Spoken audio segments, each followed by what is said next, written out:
भारत दुर्दशा में उन कारणों की चर्चा की गई है जिनसे हम पराधीन हुए, गुलाम हुए। दोस्तों, हम लोग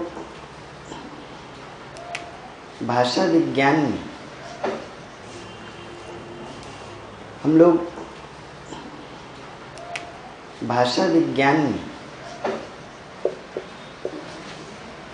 कल एक मुद्दा देखें कि भाषा और लिपि का अंतर क्या है। क्या देखें? कोई बताएगा? भाषा और लिपि। बोलो। भाषा मौखिक होती है जबकि लिपि लिखित होती है। भाषा ध्वनियों का समूह है जबकि लिपि वर्णों या अक्षरों का समूह है। भाषा क्षणिक होती है। कैसी होती है? मुंह से बोली गई भाषा तुरंत निकली और विलीन हो गई, गायब हो गई वायुमंडल में। जबकि लिपि कैसी होती है? दीर्घकालिक, लिख देते ही कई साल, सदियों तक सुरक्षित रख सकते हैं। भाषा सहज होती है। कैसी होती है? क्या भाषा को सीखने के लिए पढ़े लिखे होने की जरूरत है? कोई भी बोल सकता है। जबकि लिपि को सीखने के लिए साक्षर होना पड़ता है, अभ्यास करना पड़ता है। भाषा अमूर्त होती है। कैसी होती है? जबकि लिपि कैसी होती है? लिपि और भाषा दोनों अभिव्यक्ति के माध्यम हैं, लेकिन ज़्यादा शक्तिशाली लिपि है या भाषा? भाषा ज़्यादा शक्तिशाली है, सशक्त है। क्यों? 4 चीज़ें हैं इसमें। क्या क्या? बलाघात, अनुतान, आंगिक चेष्टा और भावभंगी। इनके द्वारा हम छोटे बड़े सूक्ष्म से सूक्ष्म भावों को भी व्यक्त कर सकते हैं। लिपि में लिख के आप सिर्फ इतना लिखेंगे, बहुत मार मारूंगा, लेकिन भाषा में बहुत मार मारूंगा। दोनों में बड़ा अंतर है। बलाघात, बल लगाया, बहुत मार मारूंगा। लिपि में आप सिर्फ लिख सकते हैं कि मुझे बहुत भूख लगी है, लेकिन भाषा में मुझे बहुत भूख लगी, भाव भंगी, ऐसा लगा जैसे कोई 2 साल से कुछ खाया ही नहीं, है ना। आंगिक चेष्टा के माध्यम से हम भाषा को और सशक्त बना लेते हैं। लिपि में आप लिख करके सिर्फ भेज सकते हैं जल्दी आओ, लेकिन भाषा में जल्दी आओ। कैसे आओ? जल्दी आओ। इसका अर्थ कि भाषा लिपि से अधिक शक्तिशाली है। फिर भी दोनों एक दूसरे के पूरक हैं। क्या हैं दोस्तों? भाषा लिपि को दूर दूर क्षेत्रों में प्रसारित करती है और लिपि भाषा को दीर्घ काल तक जीवित रखती है। भाषा है तो लिपि का प्रसार होगा। किसका प्रसार होगा? और अगर लिपि है तो भाषा जीवित रहेगी। है ना? आसान है। दोस्तों, आज का जो मुद्दा हम लोग देखने जा रहे हैं, हमारा पहला टॉपिक है भाषा विज्ञान में अपभ्रंश। कौन सा पहला टॉपिक है? लेकिन उसके पहले आप लोगों को 10-12 ऐसे मुद्दे हम बताएंगे जिनसे हर बार प्रश्न आता रहता है। तो इसी कड़ी में आज दूसरा मुद्दा समझिए। कौन सा मुद्दा? हिंदी भाषा का ऐतिहासिक विकास। हेडिंग डालिए, हिंदी भाषा का ऐतिहासिक विकास। और देखिए इस पर कितने प्रश्न बनेंगे।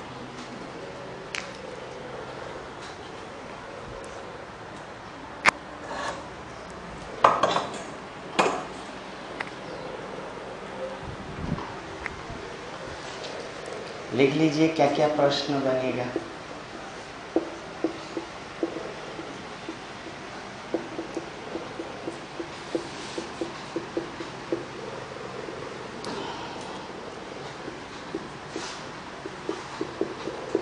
लिखिए पहला प्रश्न।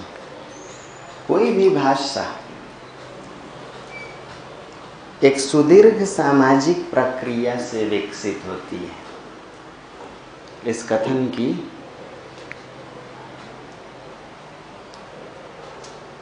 समीक्षा करें। कोई भी भाषा एक सुदीर्घ सामाजिक प्रक्रिया से विकसित होती है, इस कथन की समीक्षा करें।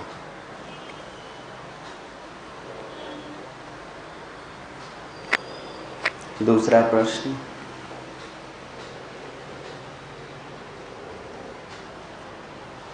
भाषा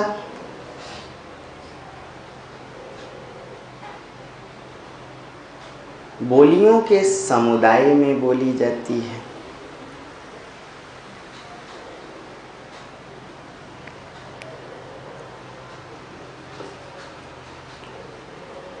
हिंदी भाषा भी बोलियों का समुदाय है। इस कथन से आप कहाँ तक सहमत हैं? हिंदी भाषा भी बोलियों का समुदाय है, इस कथन से आप कहाँ तक सहमत हैं? तीसरा प्रश्न,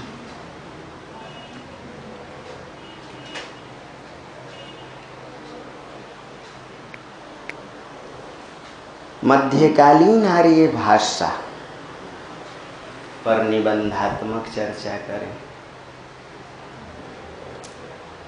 मध्यकालीन आर्य भाषा पर निबंधात्मक चर्चा करें।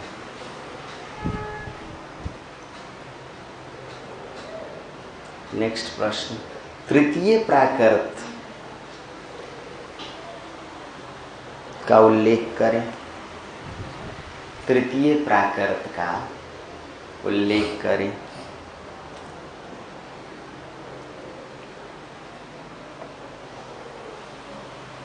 नेक्स्ट, किन अर्थों में अवहट ही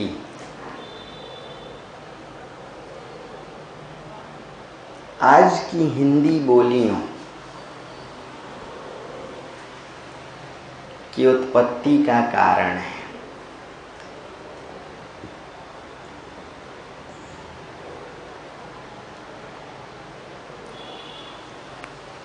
और नेक्स्ट, हिंदी भाषा के ऐतिहासिक विकास या चरणगत विकास पर प्रकाश डालें।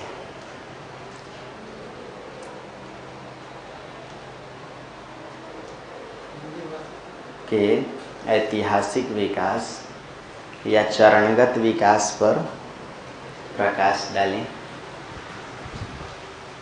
नेक्स्ट,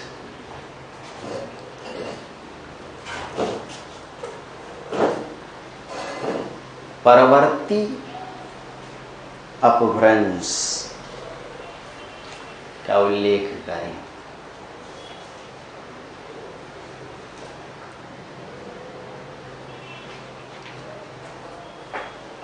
नेक्स्ट, हिंदी की उपभाषाओं पर विचार करें। हिंदी की उपभाषाओं पर विचार करें। और एक और जोड़ लीजिए, भाषा तथा बोली का अंतर स्पष्ट करें।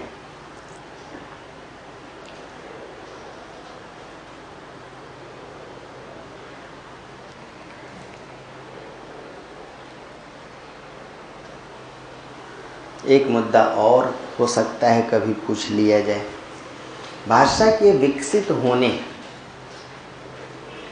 की पृष्ठभूमि अथवा उसके कारकों का उल्लेख करें। भाषा के विकसित होने की पृष्ठभूमि अथवा उसके कारकों का उल्लेख करें।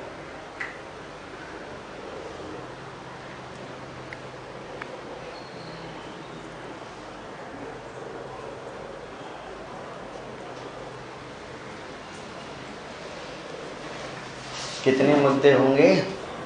टॉपिक क्या है? हिंदी भाषा का ऐतिहासिक विकास। इससे कितने प्रश्न बन सकते हैं? इतने। छोटा बच्चा बन जाइए और देखिएगा इससे कितने प्रश्न पूछे जाते हैं। दोस्तों,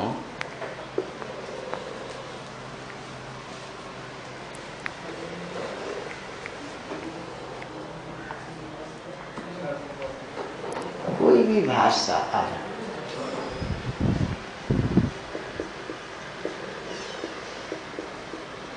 एक भाषिक समुदाय में बोली जाती है।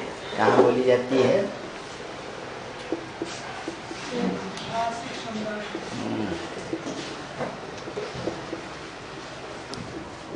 इसे ही भाषा परिवार कहते हैं।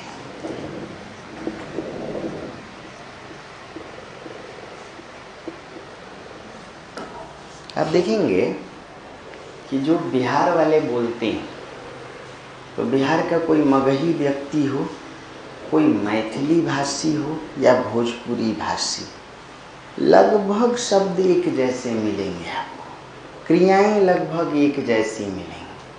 ऐसे ही बिहारी हिंदी के निकट अवधी है, भोजपुरी के निकट अवधी है। कुत्ता कुतवा, मास्टर मास्टरवा, पानी पनिया, गिलास गिलसवा। अगर आप हरियाणा चले जाएं और उसके तुरंत बाद राजस्थान जाएं तो आपको बहुत अंतर नज़र नहीं आएगा। दक्षिण भारत में केरला चले जाएं, मलयालम को सुने आप केरल में, या आंध्र प्रदेश में तेलुगु को सुने, या फिर तमिलनाडु में तमिल को सुने, या श्रीलंका की सिंहली को सुने, आपको लगेगा कि ये सब एक परिवार की भाषाएं हैं। अर्थात कोई भी भाषा किसी न किसी परिवार या समुदाय से जुड़ी होती है। इसका निर्धारण कैसे किया जाता है? एक प्रकार की ध्वनियां होंगी, एक प्रकार के शब्द होंगे, उच्चारण एक जैसा होगा, और यहाँ तक कि व्याकरण भी एक जैसा। तो इन सबकी समता के आधार पर ही हम भाषा परिवार का निर्धारण करते हैं। और यही वजह है कि भारत में 4 भाषा परिवार प्रचलित हैं। एक आर्य भाषा परिवार,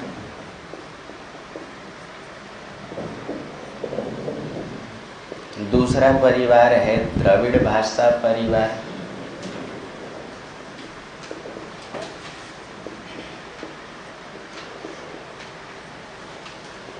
तीसरा है कोलास्ट्रिक। आप कभी मौका लगे तो आइए हमारे यहाँ झारखंड घूमने। छोटा नागपुर पठार में व आसपास के बसे हुए लोगों से आप बात करके देखें तो संथाली, मुंडा, हो, उरांव, कोल, ये सब एक जैसे बोलने वाले लोग हैं।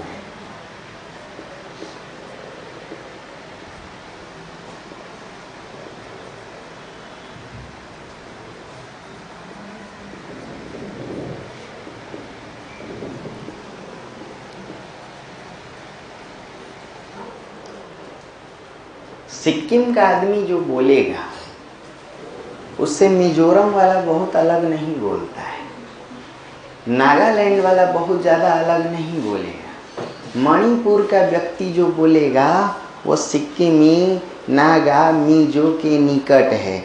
यानी उन सभी बोलियों को किस परिवार में रखते हैं? और तिब्बत बर्मा के लोग भी उनसे बहुत अलग नहीं बोलते।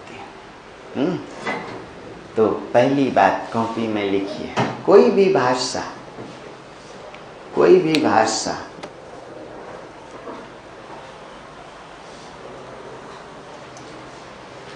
एक भाषाई समुदाय में बोली जाती है।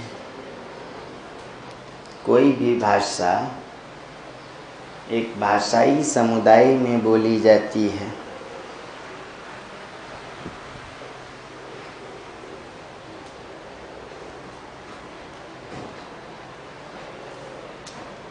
इस भाषाई समुदाय को ही भाषा परिवार कहा जाता है।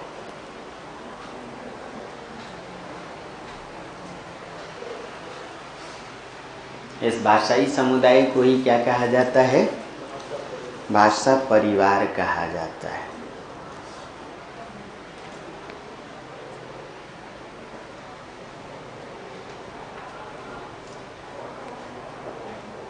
भाषा परिवार में उन भाषाओं या उन बोलियों को रखा जाता है, किसी भाषा परिवार में उन भाषाओं या उन बोलियों को रखा जाता है जो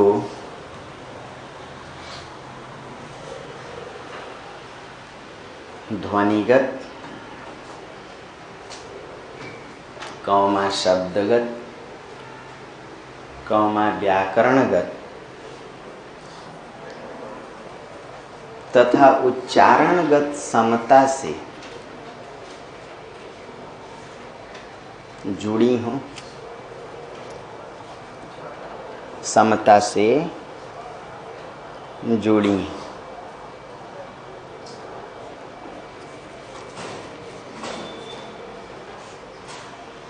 इसे ध्यान में रखकर ही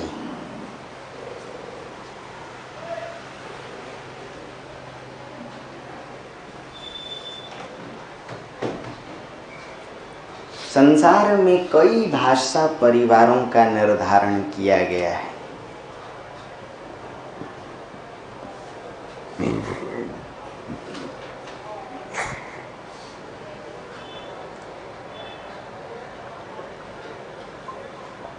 जैसे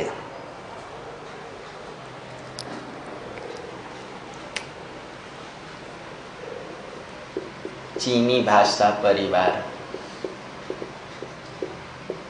नाम सुने हैं। भारोपीय भाषा परिवार,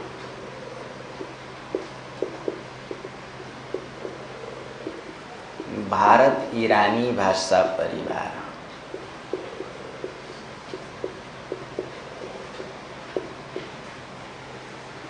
सेमेटिक भाषा परिवार,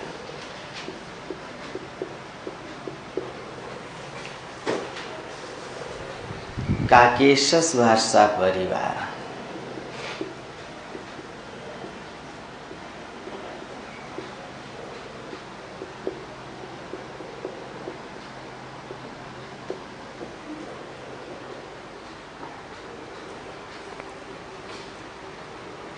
आदि के रूप में।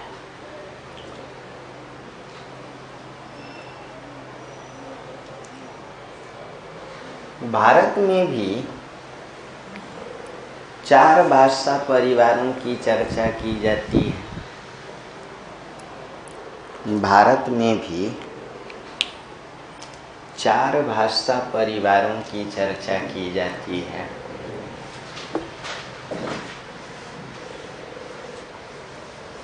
आर्य भाषा परिवार, द्रविड़ भाषा परिवार,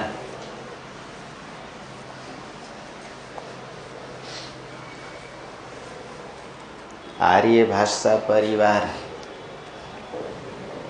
द्रविड़ भाषा परिवार, कोलास्ट्रिक परिवार और तिब्बत बर्मी परिवार।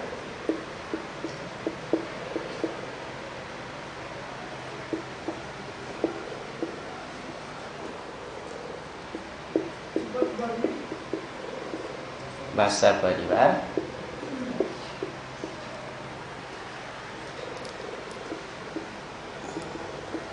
संथाल विद्रोह कहाँ हुआ था? सिद्धू कानू। कोल विद्रोह, कोल केरल में भी हुआ था। मोपला विद्रोह, कोल बंगाल में हुआ था। कोल तो तुम्हारे इलाके में हुआ था बबुआ। संथाल, हो, उरांव, मुंडा, ये सभी जनजातियां भी हैं और बोलियां भी हैं। किससे संबंधित? कोलास्ट्रिक से। और तिब्बत बर्मी परिवार में नॉर्थ ईस्ट, उत्तर पूर्वी भारत की बोलियां, जैसे मीजो, नाम सुने हैं? जैसे नागा, जैसे मणिपुरी, जैसे सिक्कमी, आदि।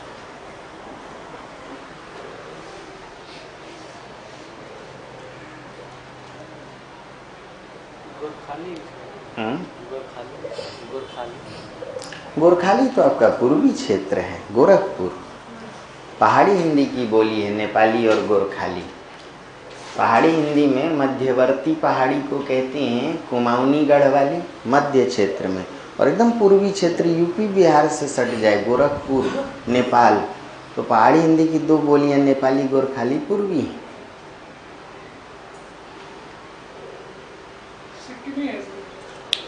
सिक्किमी, सिक्कमी भी लिखते हैं उसको, बोलते हैं सिक्किम। सिक्किम का अर्थ होता है छोटी पहाड़ी। बताते हैं, इसी का तो सारा खेल है। 32 क्लास, पूरे 32 क्लास किसका खेल है? इसी का, इसीलिए तो इसको छोड़ा हुआ है।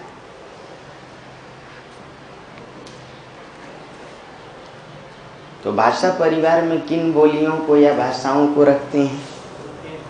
सब लोग बोलो, ऐसे जान नहीं छोड़ूंगा। किन बोलियों या भाषाओं को? जिनके बीच समता हो। किसके आधार पे? ध्वनि, शब्द, व्याकरण, उच्चारण। हम लोग दक्षिण भारत चले जाएं तो पता चलेगा कि केरल में है कि क्या कन्नड़ बोल रहा है, तेलुगु। निकछारू निछारा इंद कुड़िंद पुड़ची हिटरा अपोचितिंतवा कॉफी तागुतवा वेल्डो वेल्को।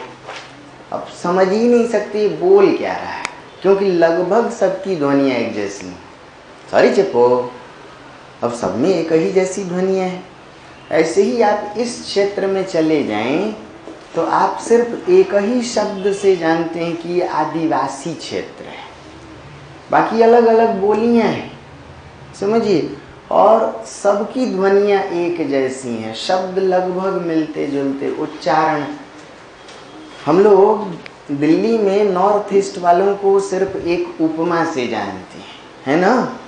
जिस उपमा से आप लोग जानते हो बोलने की जरूरत नहीं है ना, लेकिन उसमें देखिएगा कि मणिपुर वाले भी हैं, मिजोरम वाले भी हैं, कभी कभी तो असम वालों को भी आप इसी में घसीट लेते हैं, जबकि असम बंगला के निकट है असम, लेकिन तो भी लगता है ध्वनिगत समता है तो इनको भी। अच्छा, शक्ल भी लगभग मिलती जुलती है।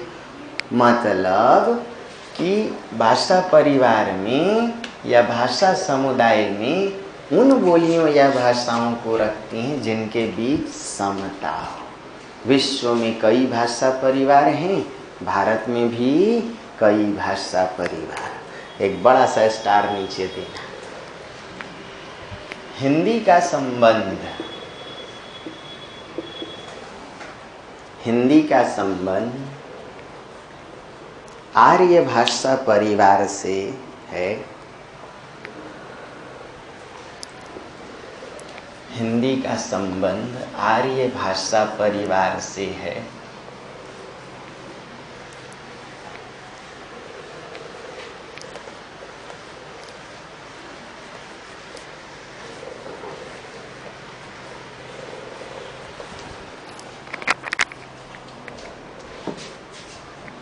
यह माना गया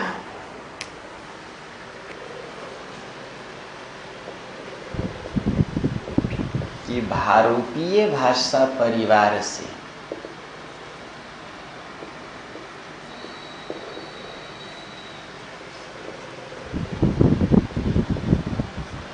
भारत ईरानी भाषा परिवार का जन्म हुआ।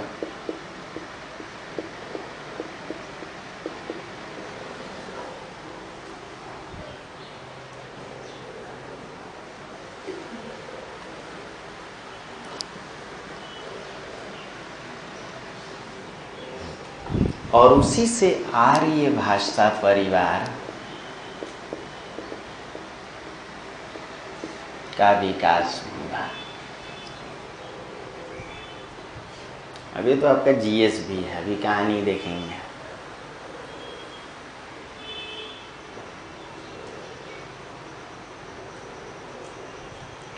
ये हम लोगों का जीएस भी है। कैसे,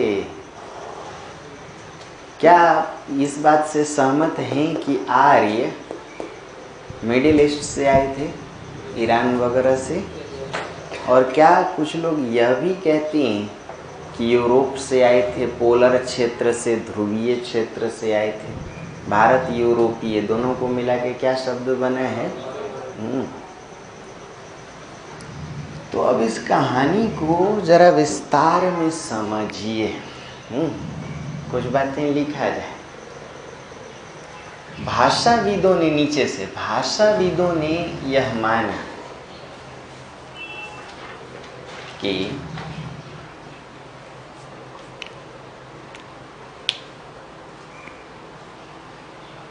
भारोपीय भाषा परिवार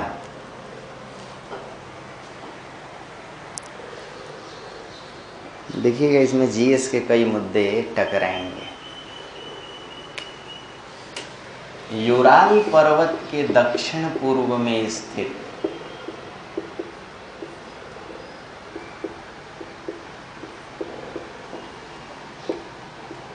यूराल पर्वत के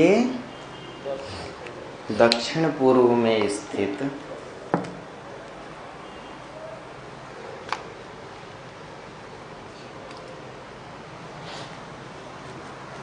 किर्गिज मैदानों,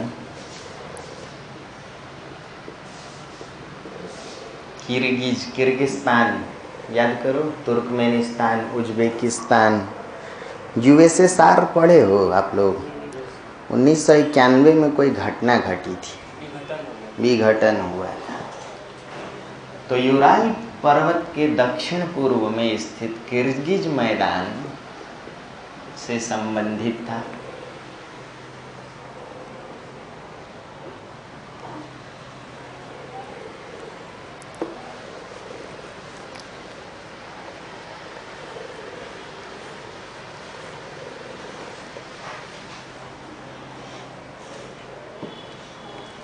इस भारोपीय भाषा परिवार की दो शाखाएं विकसित हुई,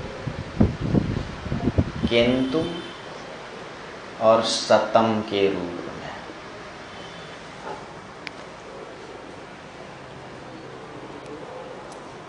केंतुम और सतम के रूप में। कहाँ से संबंधित था भारोपीय भाषा परिवार? बोलो मेरे साथ। हाँ, कितनी शाखाएं इसकी विकसित हुई? नाम पे जाइए, केतुम। केंतुम शाखा के लोग क जैसी ध्वनि का अधिक प्रयोग करते थे, तो सतम शाखा के लोग स या स जैसी ध्वनि का। केंतुम शाखा के लोग क जैसी ध्वनि का अधिक प्रयोग कर रहे थे, तो सतम शाखा के लोग स जैसी ध्वनि का।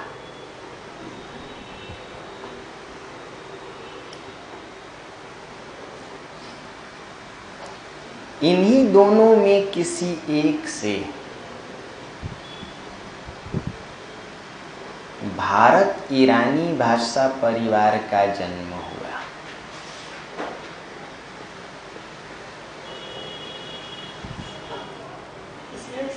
किसी एक से भारत ईरानी, किससे ये निश्चित नहीं है, विवाद है। जादू देखिए,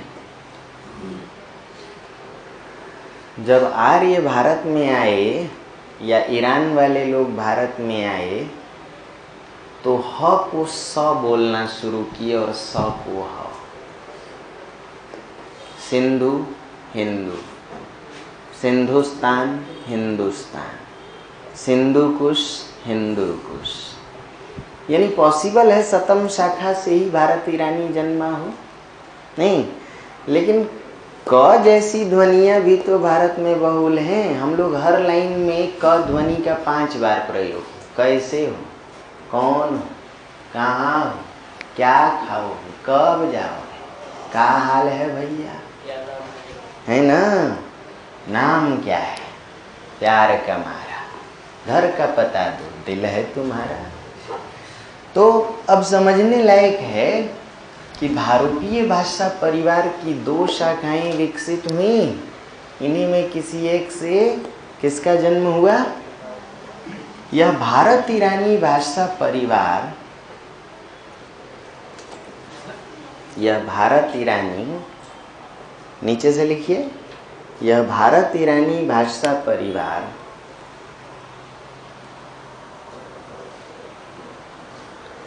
यूराल पर्वत से चलकर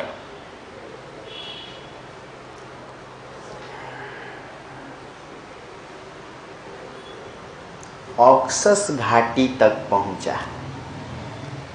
किस घाटी तक? पढ़ते होगे ना भूगोल में से। और वहां से 3 शाखाओं में विभाजित हो गया। वहां से कितनी शाखाओं में विभाजित हो गया? 3 शाखाओं में।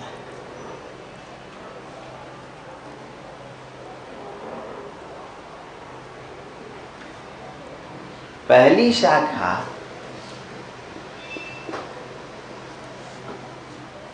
ईरान क्षेत्र पहुंची।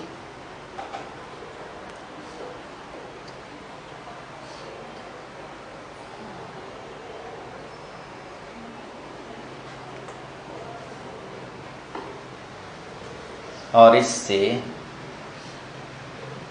फारसी, पहलवी और अवेस्ता जैसी बोलियों का जन्म हुआ। फारसी कहाँ से आई? अरे फारस की खाड़ी कहाँ है? ईरान है ना? हाँ ठीक है। तो फारसी एक धर्म है, जिंदा अवेस्ता, नाम सुने हो? वास्तव में जिंदा अवेस्ता धर्म पुस्तक का नाम है। धर्म का नाम है जरथुष्ट्र धर्म, है ना? जिसे हम लोग पारसी धर्म, यहूदी धर्म कई नामों से जान लेते हैं। तो उसी से जो बोली जन्मी उस समुदाय की अवेस्ता है। और भारत में पल्लव शासक कहाँ से आए थे? पहलव, ईरान से। पहलव, सिथियन, पार्थियन, शक, हूण, पल्लव। तो भारत ईरानी भाषा परिवार कितनी शाखाओं में बटी? 3। पहली शाखा कहाँ गई? ईरान। दूसरी शाखा कश्मीर क्षेत्र में पहुंची और दर्द के नाम से जानी गई। दर्द कहाँ बोली जाती है? कश्मीर। दूसरी शाखा कहाँ पहुंची और किस नाम से जानी गई? दर्द के नाम से। और यहाँ शीणा, शीणा भेड़ का नाम सुने हैं? पश्मीना का, ये सब भेड़ों के भी नाम है, बोलियां भी हैं और शॉल या ऊन की एक प्रजातियां भी हैं। और वहाँ शीणा तथा चित्राली जैसी बोलियां जन्मी। और भी कई बोलियां थी, कांगड़ी, डोगरी। कांगड़ी सुने हो आप लोग? डोगरी हिमाचली है। कांगड़ा क्षेत्र सुने ही होंगे।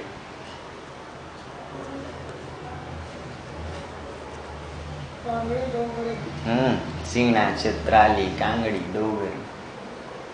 सिर्फ इतना याद रखिएगा, दर्द कहाँ बोली जाती है? कश्मीर। तीसरी शाखा भारतीय उपमहाद्वीप के मध्य क्षेत्रों में पहुंची।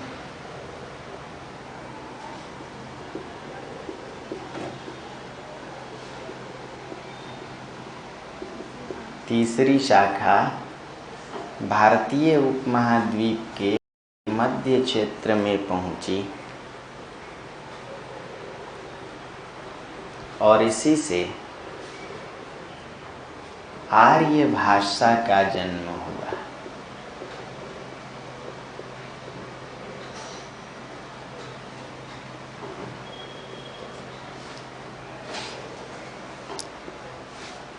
इसी से किसका जन्म हुआ? मतलब कहानी कितना स्पष्ट है। भारोपीय भाषा परिवार, भारत ईरानी भाषा परिवार और इसी से आर्य भाषा परिवार है ना।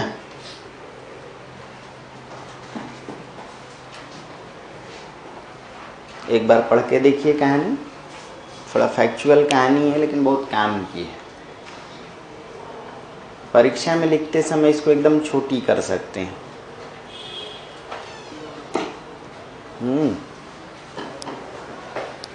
परीक्षा में सिर्फ इतना लिख सकते हैं, भारोपीय भाषा से भारत ईरानी भाषा और उससे आर्य भाषा। पढ़ के देखिए।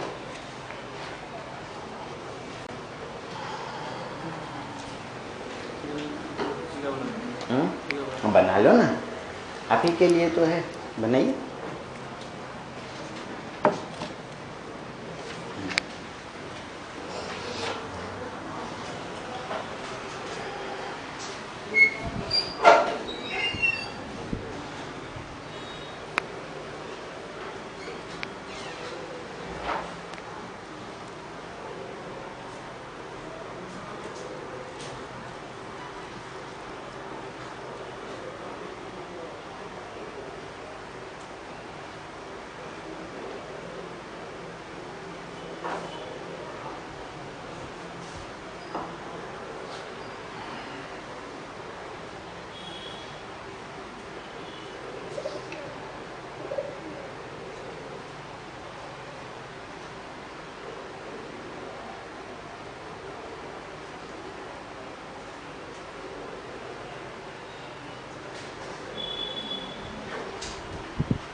कई बार जीएस जीके में उनसे प्रश्न पूछे जाते हैं।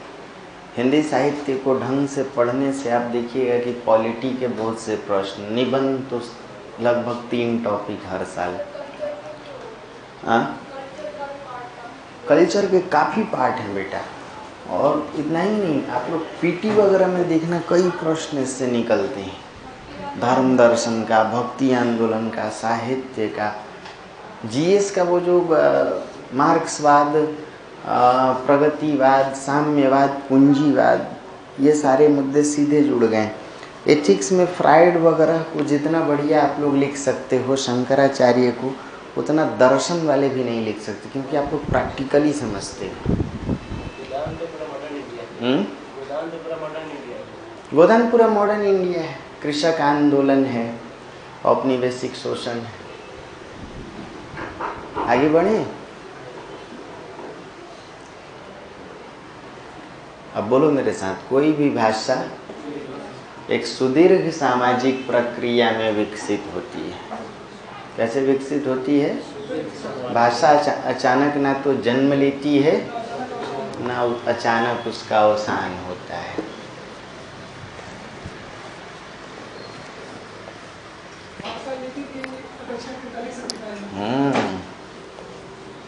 100%। अभी तो 2-4 दिन और रुकिए, आप लोगों के जुबान से तोते की तरह आवाज निकलेगी। इसको एक बार सीख लेने से कभी आदमी भूलता नहीं है। हिंदी साहित्य का पहला खंड ऐसा है, और बाकी सब तो रोचक है। नीचे से आर्य भाषा 3 चरणों में विकसित हुई। आर्य भाषा 3 चरणों में विकसित हुई।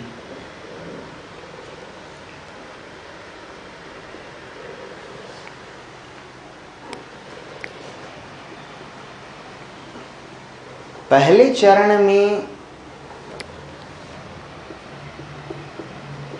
इसे प्राचीन आर्य भाषा के नाम से जाना गया।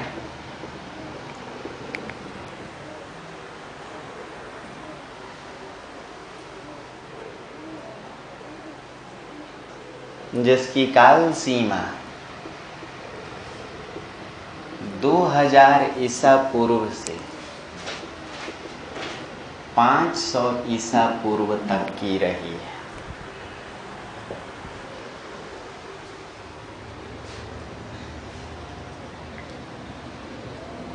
पहले चरण में किस भाषा के नाम से जानी गई? प्राचीन आर्य भाषा।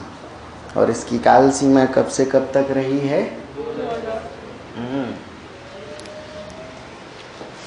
प्राचीन आर्य भाषा भी 2 चरणों में विकसित हुई। नंबर 1 वैदिक संस्कृत और नंबर 2 लौकिक संस्कृत।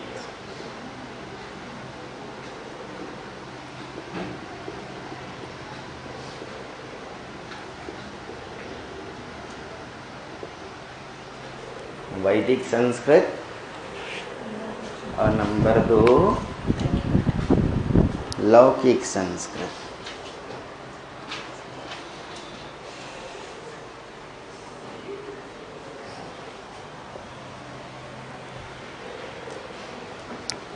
वैदिक संस्कृत वेदों की भाषा थी जिसे छांदस भी कहा गया।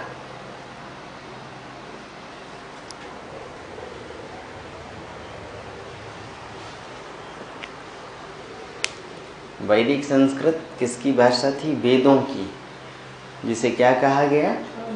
छांदस। तथा लौकिक संस्कृत का प्रयोग पाणिनि जब लिखेंगे तो दोनों में छोटी, पतंजलि इसमें भी ल में छोटी, तथा वाल्मीकि क में छोटी, तथा लौकिक संस्कृत का प्रयोग पाणिनि, पतंजलि और वाल्मीकि जैसे रचनाकारों ने किया।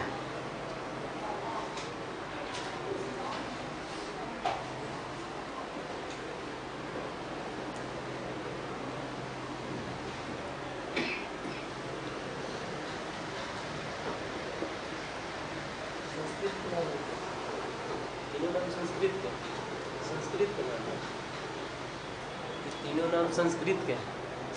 हाँ, 100%। आप इस पे जितने भी शब्द देख रहे हैं बोर्ड पर, वो सब संस्कृत के ही हैं, इसको छोड़ के। संस्कृत को हम लोग 1 सेकंड भी नहीं भुला सकते। हम लोग जो कुछ बोलते हैं संस्कृत का या तो मूल रूप या बिगड़ा रूप।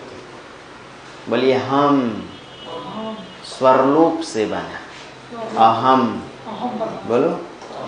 बोलो हाता, अहाता स्वरलोप से बना, हस्त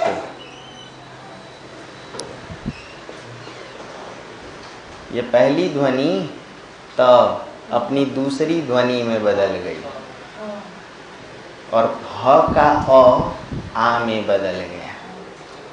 जिस पहली ध्वनि के पहले आधा स आए कोई भी, वो दूसरी में बदल जाती है। बोलो अष्ट, ट के पहले आधा स 8।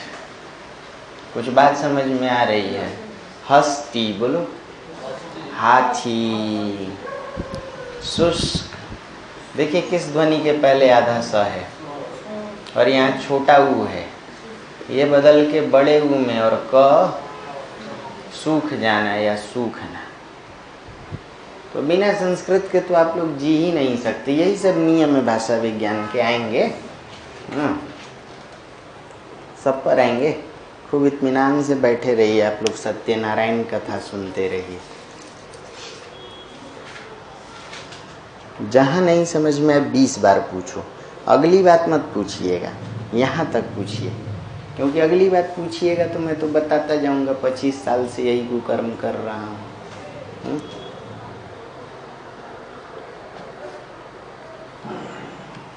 देखिए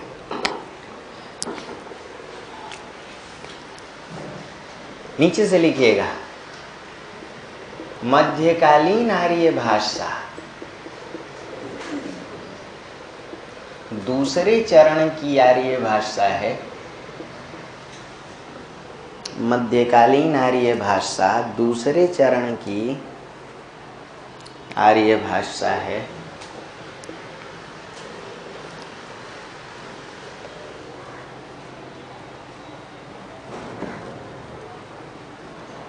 जिसकी काल सीमा, बीसी का फुल फॉर्म क्या होता है? बैसिलस क्राइस्ट, बोलो। और एडी का full form? Anno domini, not after death, anno domini. जिसकी काल सीमा 500 ईसा पूर्व से 1000 ईस्वी तक रही है। डोमिनी का अर्थ होता है प्रभाव, डोमिनियन, ईसा के प्रभाव। और बैसिलस का अर्थ है प्रभाव से पहले। मध्यकालीन आर्य भाषा दूसरे चरण की आर्य भाषा रही है, जिसकी काल सीमा कब से कब तक रही है? मध्यकालीन आर्य भाषा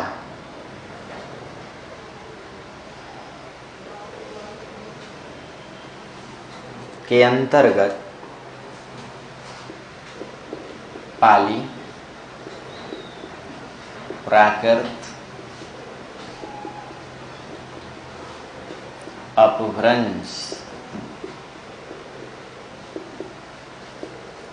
और अवहट का विकास हुआ। पाली, प्राकृत, अपभ्रंश और किसका विकास हुआ? अवहट का।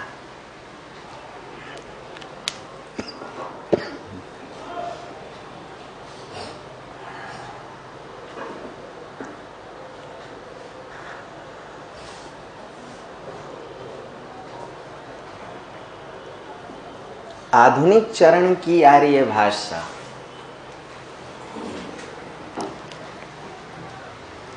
आधुनिक चरण की आर्य भाषा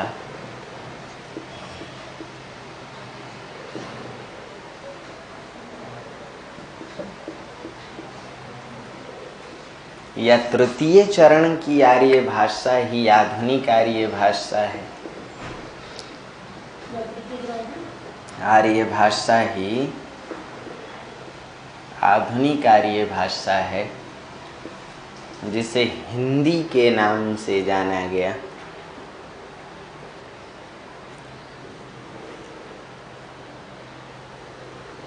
इसकी काल सीमा 1000 ईस्वी से अब तक रही है।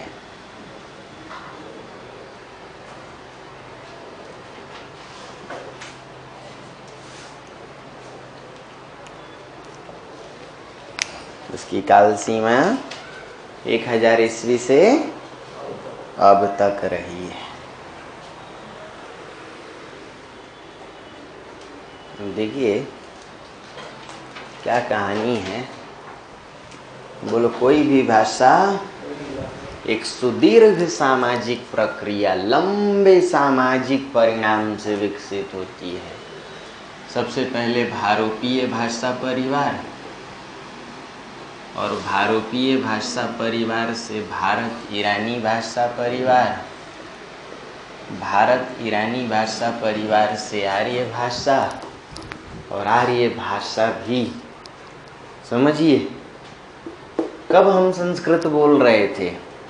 2000 ईसा पूर्व। और आज कहाँ हैं हम लोग? 2019 ईस्वी में। 2000 से 2019 को जोड़ेंगे तो कितने साल हो गए? 4019 साल। बोलिए, हिंदी के विकास में 4019 साल लगे। यही है इसका ऐतिहासिक विकास। किसका ऐतिहासिक विकास? अब जरा कहानी को डिटेल में और समझिए नीचे से। कोई भी भाषा विकृत होकर बोली का रूप लेती है। कोई भी भाषा विकृत होकर बोली का रूप लेती है।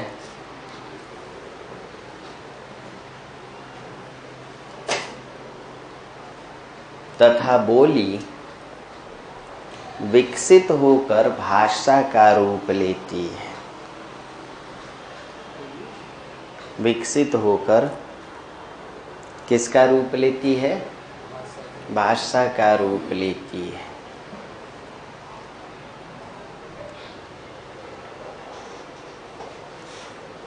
वैदिक संस्कृत वेदों की भाषा थी। किसकी भाषा थी दोस्तों? हाँ,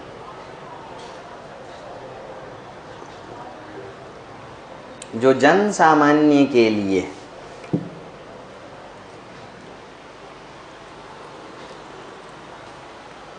सहज नहीं थी, जो जन सामान्य के लिए सहज नहीं थी। ऐसे में उसके बिगड़े या सहज उच्चारण से लौकिक संस्कृत का जन्म हुआ।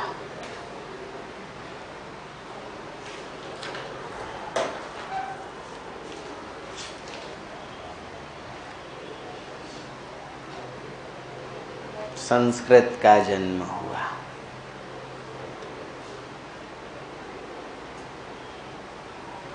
यही है वेदों की भाषा। क्या आम आदमी इसको ठीक ठीक बोल पाएगा? तो आम आदमी जिस भाषा को नहीं बोल पाता उसका क्या करता है? बोलिए स्टेशन, टेशन, टीशन, सटेशन। महिला अंचल आपके सिलेबस में है, पढ़िएगा तो उसमें वाइस चेयरमैन के लिए गांव वाले कहते हैं भैंस चरमन बाबू आ गए। कौन आ गए? एक यादव टोली का सदस्य कहता है लगता है भैंस चरमन बाबू अपने यादव जाति के ही हैं, तभी तो ऐसा नाम रखे हैं भैंस चरमन बाबू। भैंस चरमन बाबू वाइस चेयरमैन, इंजेक्शन नहीं जैक्सन, है ना? वॉलंटियर नहीं वोल्टियरी बाबू। समझ रहे हैं देहात वाले? हाँ, गांधी महात्मा नहीं गनी महात्मा। इनकलाब जिंदाबाद नहीं इनकिलास जिंदाबाद। बात समझ में?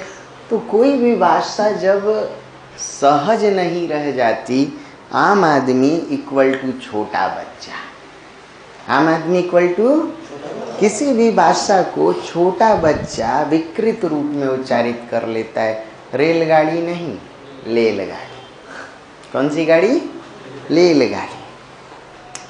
वैदिक संस्कृत बिगड़ करके किसमें जन्मी? कौन सा रूप ली? लौकिक संस्कृत। और बिगड़ी किस रूप में? पाली बिगड़ी प्राकृत। और भ्रंशित हुई बिगड़ी टूटी किस रूप में? यह टूटी अवहट और सहज हुई किस रूप में? तो यही कहानी है। जरा इसको शब्दगत जामा पहनाए, किंतु कुछ टेक्निक के साथ। नीचे कोई भी बोली चार कारणों से भाषा का रूप लेती है।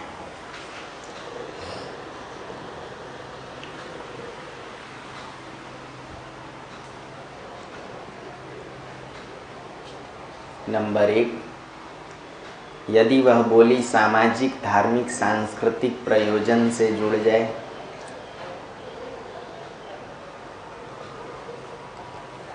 यदि वह बोली सामाजिक, धार्मिक तथा सांस्कृतिक प्रसार और प्रयोजन से जुड़ जाए।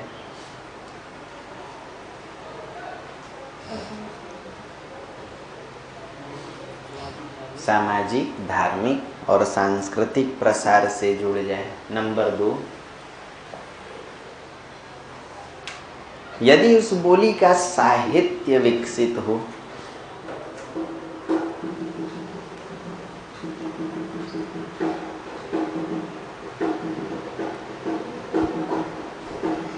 यदि उस बोली का क्या विकसित हो? साहित्य विकसित हो।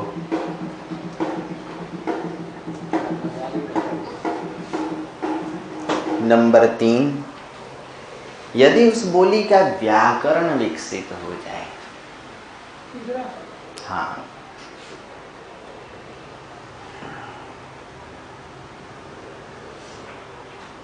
और नंबर 4, यदि वह बोली हाँ प्रशासनिक प्रयोजन या राजकीय संरक्षण से जुड़ जाए,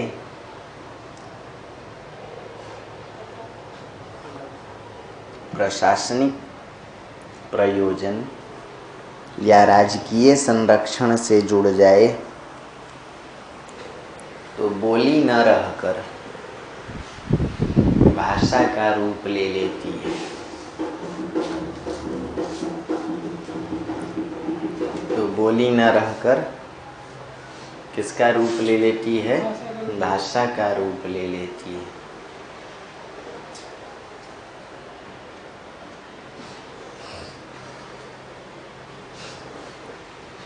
देखिए कितना सिंपल और सहज है। वैदिक संस्कृत बिगड़ी तो क्या कौन सी बोली बनी? क्या आपको मालूम है लौकिक संस्कृत, पहला कारण देखिए भाषा बनने का, क्या लौकिक संस्कृत हमारे धर्म से जुड़ गई? जिस दिन घर में पूजा हो हम लोग संस्कृत बोलते हैं। कैसे? घर में जो पंडित पूजा कराने आए उससे हम लोग पूछते हैं कि आपका मेहनताना क्या हुआ, महाराज आपकी दक्षिणा क्या हुई। देखो कैसे संस्कृत बोलने लगते हैं। उस दिन हम लोग नहीं कहते महाराज आम के पत्ते लाएं क्या, संस्कृत आम के पल्लव लेके आऊं क्या, संस्कृत। हम लोग नहीं कहते लोटा का पानी देना, जल देना, क्या देना, जल देना। पुरोहित भी कहता है कुछ द्रव्य दान कीजिए, नहीं कहता पैसा निकाल के दे दीजिए। क्या दीजिए? द्रव्य दान। यजमान संकल्प कीजिए, क्या कीजिए? संकल्प कीजिए। जरा समझिए, कहता है जरा ध्यान में लाइए। ये सब संस्कृत है, ध्यान, संकल्प, दक्षिणा। तो सबसे पहले लौकिक संस्कृत किससे जुड़ गई? धर्म से, हमारी संस्कृति से। हमारे जितने भी संस्कार हैं सब संस्कृत में। नाम बताओ हिंदू धर्म के 16 संस्कारों के। चूड़ाकर्ण, बोलो, कर्ण छेदन, पुंसवन, गर्भाधान, जनेऊ नहीं, उपनयन, यज्ञोपवीत। विवाह संस्कार नहीं है, उस संस्कार का नाम पाणिग्रही संस्कार नहीं बात। और अंत में जब हम लोग लुढ़क जाते हैं तो वो भी संस्कृत में दाह संस्कार या अंत्येष्टि। तब हम तपातप संस्कृत बोलने लगते हैं। अर्थात लौकिक संस्कृत हमारे धर्म से ही नहीं जुड़ी, हमारी संस्कृति से भी जुड़ गई और समाज से भी जुड़ गई। दूसरा कारण है साहित्य। ये देखिए, ये पाणिनि, पतंजलि, वाल्मीकि सबने इसका साहित्य रूप विकसित किया। तीसरा कारण है व्याकरण। बोलो, कोई भी बोली व्याकरण से जुड़कर परिपक्व हो जाती है। पाणिनि ने संस्कृत का व्याकरण लिखा, नाम था, और पतंजलि ने क्या किया? उसकी टीका लिखी व्याख्या के रूप में, महाभाष्य है ना। वाल्मीकि को कौन नहीं जानता, इन्होंने राम कथा को एक प्रकार से एक नया रूप दिया। चौथा कारण है दोस्तों प्रशासनिक प्रयोजन। क्या हमारे शासक राजा महाराजा सबने संस्कृत को अपनाया था? अपनाया था। जैसे कोई भी बोली भाषा बनती है तो बृहद क्षेत्रों में प्रसारित होती है और फिर आम आदमी के लिए कष्टकर हो जाती है, तो उसके बिगड़े रूप से किसका जन्म होगा? बोली। भाषा और बोली का क्या अंतर है? बोली छोटे क्षेत्र में, भाषा बड़े क्षेत्र में। बोली का व्याकरण, भाषा का व्याकरण, बोली का साहित्य लगभग नहीं होता, भाषा का साहित्य होगा। बोली राजकीय संरक्षण से नहीं जुड़ती, भाषा प्रशासनिक प्रयोजन से। संविधान की 22वीं अनुसूची में 8वीं अनुसूची में 22 भाषाएं हैं। अब ये भाषाएं हैं, पहले बोलियां थी। मैथिली, डोगरी, कोंकणी सब बोलियां थी। पर अब क्या है ये? क्यों?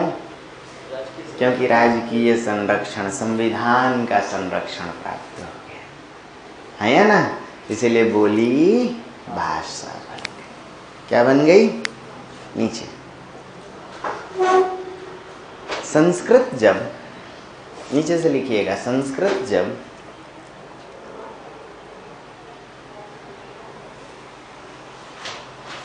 साहित्यिक व्याकरणिक प्रसार से जुड़कर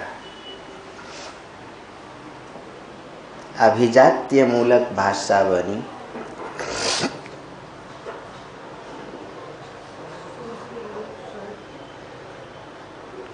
और व्याकरणिक प्रसारों से जुड़कर संस्कृत जब साहित्यिक और व्याकरणिक प्रसारों से जुड़कर अभिजात्य मूलक भाषा बनी, तो फिर से जन सामान्य के लिए असहज हो गई। तो जन सामान्य के लिए फिर से असहज हो गई। ऐसे में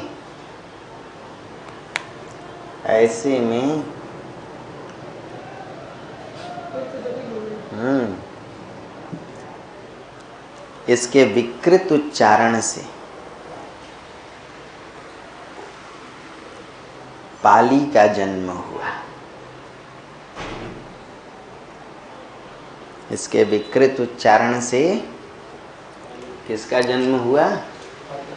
पाली का।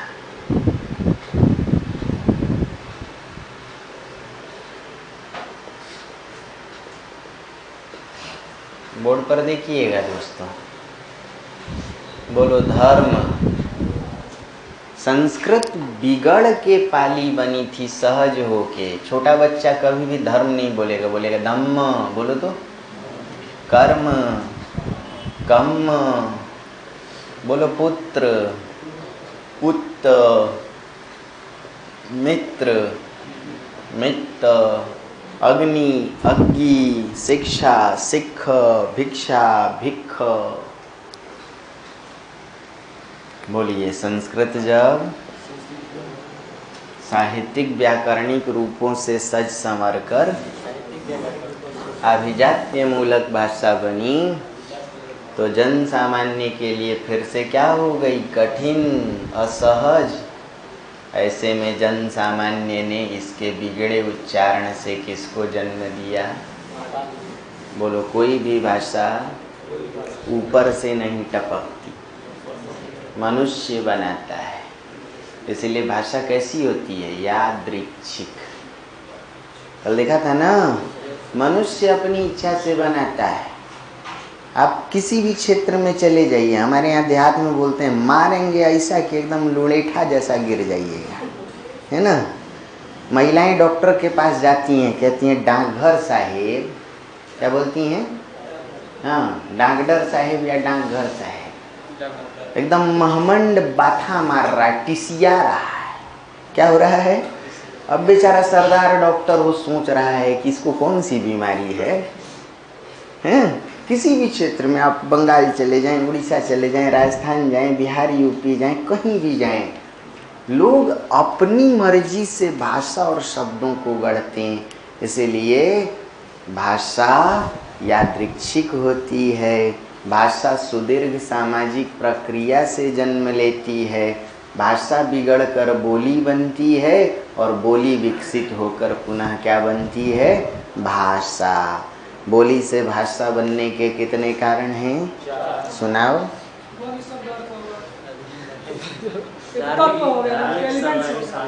यदि बोली का धार्मिक, साहित्यिक, सांस्कृतिक, व्याकरणिक, राजकीय सभी प्रयोजन जुड़ जाए तो पहला कारण, यदि बोली धार्मिक सांस्कृतिक प्रसार से जुड़ जाए। दूसरा कारण यदि साहित्य से, तीसरा व्याकरण से, चौथा। जरा ध्यान देना दोस्तों, क्या पाली संस्कृत से बिगड़ के बोली बनी तो फिर से भाषा बनी या नहीं? क्या पाली का साहित्य रचा गया था? नाम सुने होंगे त्रिपिटक, विनय पिटक, सुत पिटक, अभिधम पिटक। नाम सुने होंगे कथावत्थु, महावत्थु, दीपवंश, महावंश। क्या ये सब पाली साहित्य है? क्या पाली किसी धर्म से जुड़ी? बौद्ध धर्म। क्या पाली को राजकीय संरक्षण मिला? अशोक ने अपने सभी अभिलेख कितनी लिपियों में लिखवाए? 4। ग्रीक, अरामाइक, खरोष्ठी और ब्राह्मी, लेकिन भाषा एक थी, पाली। अरे हाँ या ना? तो यदि किसी भाषा को लिख दिया जाए तो उससे लिपि का जन्म होता है। लिपि सदियों सुरक्षित रहती है। क्या अभी भी पाली सुरक्षित है? अरे बोलो ना, है। तो लिख लीजिए नीचे। संस्कृत के बिगड़ने से पाली का जन्म हुआ, परंतु यह पाली भी बौद्ध धर्म और उससे जुड़े ग्रंथों के माध्यम से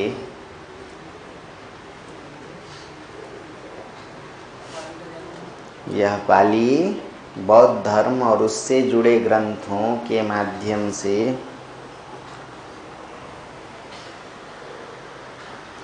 राजकीय संरक्षण पाकर बृहत क्षेत्र की भाषा बनी।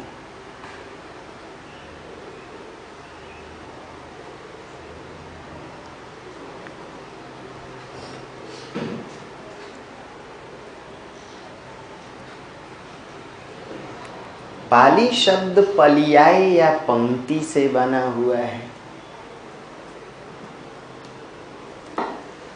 पाली शब्द पलियाए, पलियाए। यूपी देने जाओगे ना या नहीं जाओगे? पढ़ाएंगे पाली प्राकृत भी।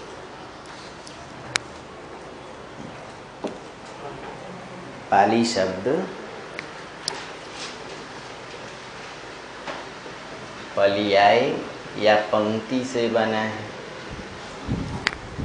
जिसका अर्थ होता है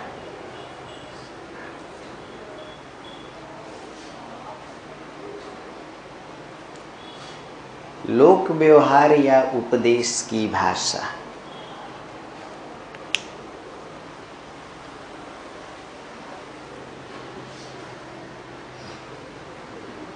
लोक व्यवहार या उपदेश की भाषा। भाई गौतम बुद्ध ने लोगों को उपदेश दिया था। अरे बोलो ना, किन लोगों को ज्यादा उपदेश दिया था? राजाओं महाराजाओं को या आम आदमी को? तो आम आदमी क्या संस्कृत बोल पाता? इसलिए आम आदमी ने संस्कृत का बिगड़ा उच्चारण किया और किसका जन्म हुआ? तो आम आदमी गौतम बुद्ध का उपदेश कैसे बैठ के सुन रहा होगा? कैसे? पंक्ति में। हाँ, तो पंक्ति में नीचे ही न बैठे। अब वहाँ क्या पलंग लेके जाइएगा? भाई किसी से कुछ लेना है तो बेटा नीचे तो बैठना पड़ेगा। तुम ही लोग हो जो कुर्सी पे बैठते हो, कलेक्टर साहब लोग। तुम लोग बैठे हुए लोग हो, जमींदार लोग हो, और मास्टर बेचारा खड़ा होता है, चौकीदार होता है। अब ये मत कहना देश का चौकीदार चोर है ना? मास्टर तो प्रहरेदार होता है, खड़ा रहता है लाठी लेके। अब देखना, पाली के विकसित होते ही, इसी में फुल स्टॉप के बाद, पाली के विकसित होते ही जन सामान्य ने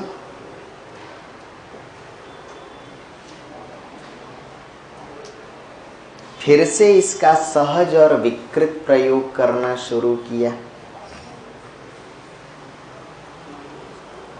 जन सामान्य ने फिर से इसका सहज और विकृत प्रयोग करना शुरू किया।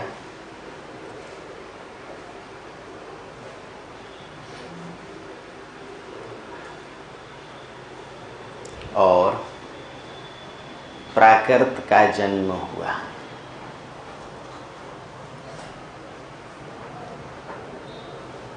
किसका जन्म हुआ? प्राकृत का जन्म हुआ। यह प्राकृत भी जैन धर्म और उससे जुड़े ग्रंथों, यह प्राकृत भी जैन धर्म और उससे जुड़े धर्म ग्रंथों, राष्ट्रकूटों का नाम सुने हैं? जैन धार्मिक ग्रंथ किन शासकों के द्वारा संरक्षित हुए थे?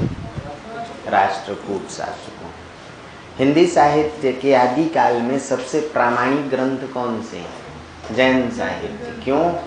क्योंकि इनका सर्वाधिक राजकीय संरक्षण होगा। जैन ग्रंथों का पूरे गुजरात, समझना, महाराष्ट्र और राजस्थान, यहाँ जैन ग्रंथ, हेमचंद्र जैसे रचनाकार, मेरुतुंग जैसे जैन रचनाकार, और अगर आप देखें तो स्वयंभू, पुष्पदंत, ये सब जैन रचनाकार थे। इन सबको शासकीय संरक्षण मिला।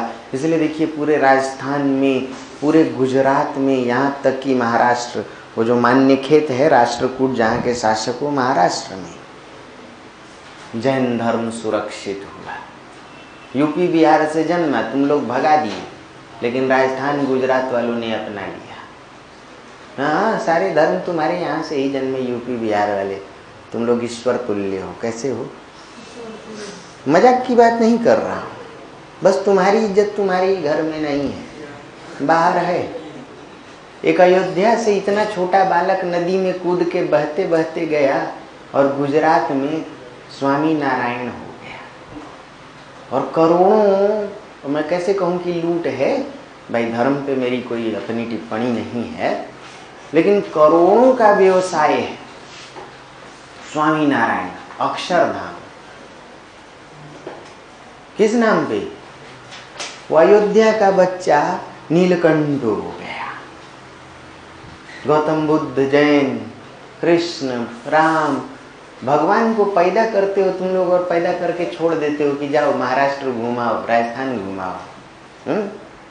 अब इतना ही नहीं, आप देखेंगे संसार के जितने भी धर्म हो सकते हैं उनका बुनियादी स्रोत या जनक स्रोत कह लीजिए तो वो माटी है।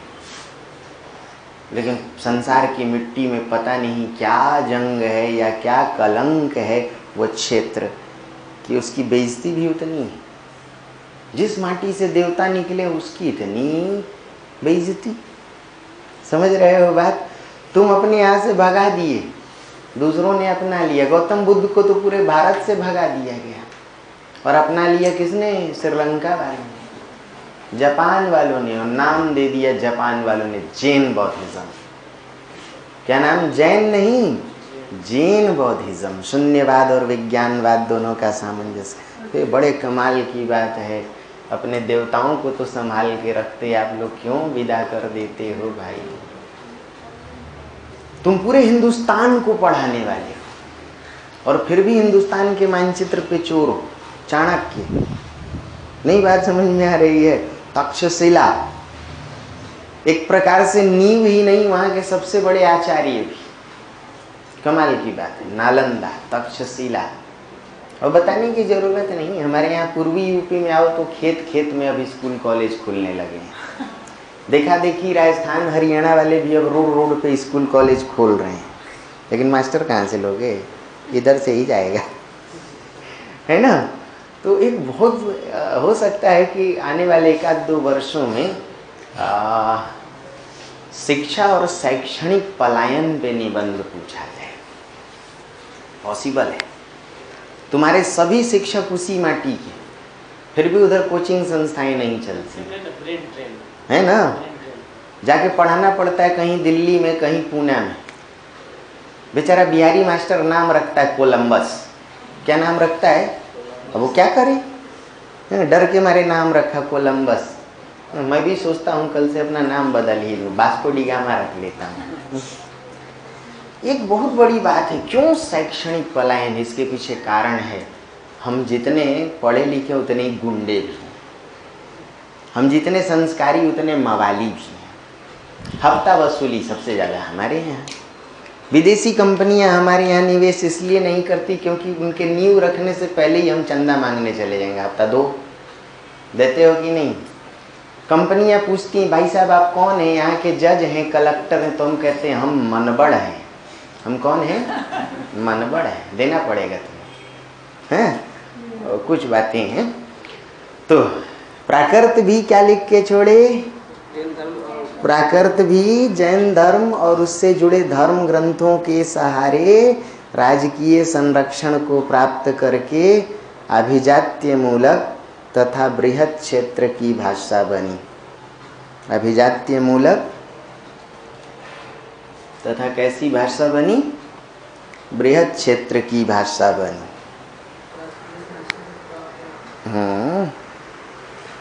अभिजात्य मूलक तथा बृहत क्षेत्र की भाषा बनी।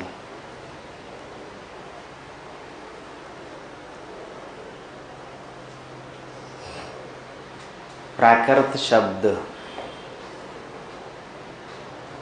प्रकृति से बना है।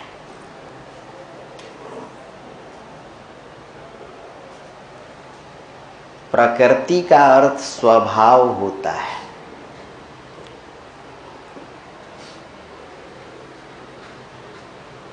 प्रकृति का अर्थ क्या होता है? प्रकृति कितने प्रकार की होती है? दो प्रकार। कैसे? एक अंदर है, गर्दन उठाओ, एक अंदर है, एक बाहर है। कामायनी में दो प्रकृति है। राम भीतर की प्रकृति से निराश है, इसलिए बाहर है अमानिशा उगलता गगन घन अंधकार, खो रहा दिशा का ज्ञान, स्तब्ध है पवन चार। मनु कामायनी के इसलिए निराश हैं क्योंकि हृदय और बुद्धि दोनों में संतुलन नहीं बैठा पाते। प्रकृति भीतर स्वभाव है, नेचर, और बाहर वातावरण है, स्वाभाविक। तो प्राकृत शब्द किससे बना हुआ है दोस्तों? प्रकृति से। प्रकृति का क्या अर्थ होता है? स्वभाव, नेचुरल, सहज। अर्थात लिखिए, अर्थात पाली के बिगड़ने से स्वाभाविक बोली प्राकृत का जन्म हुआ।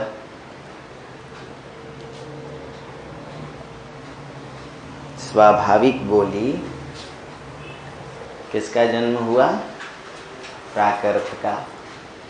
परंतु यह प्राकृत जैसे ही भाषा के रूप में स्थापित हुई,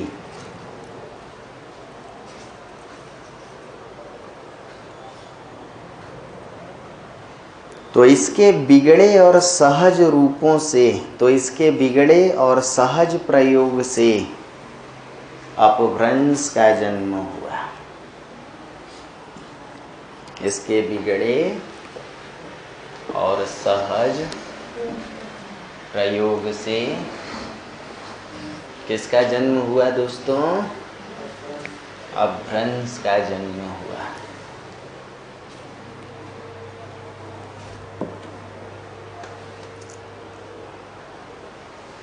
किसका जन्म हुआ?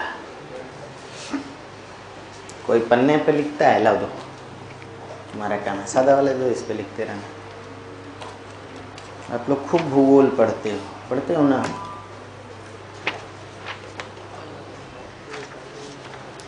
प्लेट टेक्टोनिक थ्योरी पढ़ते हो? किसी प्लेट पर यदि बाहर से दबाव पड़े तो उसे OTF OCF कहते हैं, है ना? ओरोजेनिक, ट्रांसफॉर्मेशनल फोर्सेस, कंप्रेशनल, उत्पीड़नकारी, संपीड़नकारी बल। अब बल लगने से देखो, प्लेट ऊपर और नीचे, जो ऊपर की ओर हिस्सा आया उसे आप लोग मुड़दार पर्वत कहते हो, और जो नीचे धंस गया उसे भ्रंश घाटी कहते हो। क्या कहते हो? देखो इधर भ्रंशोथ पर्वत और भ्रंश घाटी, इसे ही V आकार की घाटी कहते हो। क्या कहते हो? ये क्या है? दबाव। जब किसी भाषा पे दबाव पड़े जन सामान्य के द्वारा तो वह विकृत हो जाती है। और टूट फूट जाती है। इस टूट फूट को ही भ्रंश कहते हैं। क्या कहते हैं? और दबाव जन सामान्य का, जो भाषा नहीं समझ में आए। अब बोलो मेरे साथ, प्रत्युत्पन्नमतित्व हो गया ना लोटा। जो शब्द हम ना बोल पाए तो उस पे दबाव पड़ेगा ना। अरे दिमाग पे दबाव पड़ेगा, जुबान पे। जन सामान्य की ओर से अगर भाषा कठिन लगे तो इस दबाव से ही भाषा टूटती है, आश्चर्य अचरज बन जाता है। क्या बन जाता है? हाँ, गंभीर गहन बन जाता है या गहरा बन जाता है, बधिर बहरा बन जाता है, दधी दही बन जाए। इसका अर्थ है कि भाषा भी दबाव से टूटती है। भ्रंश का अर्थ टूट फूट। भ्रंश का अर्थ क्या होगा? टूट फूट। और किसी शब्द में अप उपसर्ग का अर्थ होता है बुरी तरह।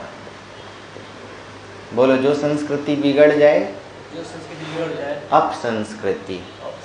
मुद्रा का मूल्य गिर जाए, अपमूल्यन। मान खराब हो जाए, इज्जत, अपमान। हाँ या ना? यश बिगड़ जाए, अपयश।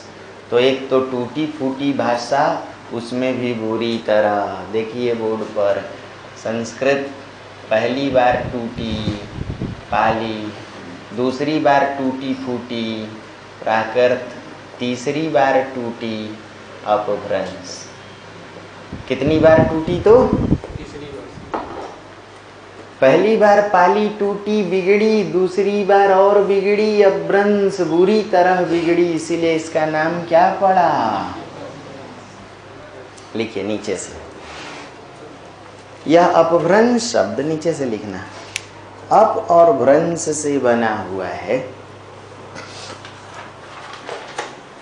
यह अपभ्रंश शब्द अप और भ्रंश से बना हुआ है, जिसका अर्थ होता है बुरी तरह बिगड़ी। जिसका अर्थ होता है बुरी तरह बिगड़ी हुई भाषा।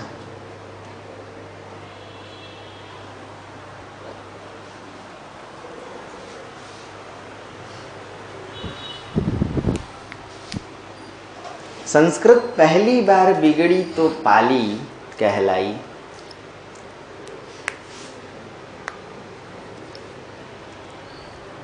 दूसरी बार बिगड़कर स्वाभाविक हुई तो प्राकृत,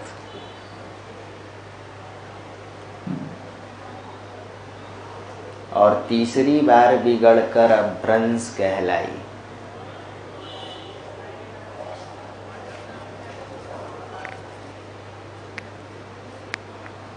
भाषा के बिगड़ने का अर्थ सहज होना या स्वाभाविक होना या प्राकृत होना है। भाषा के बिगड़ने का अर्थ सहज होना या स्वाभाविक होना या प्राकृत होना है। भाषा के बिगड़ने का अर्थ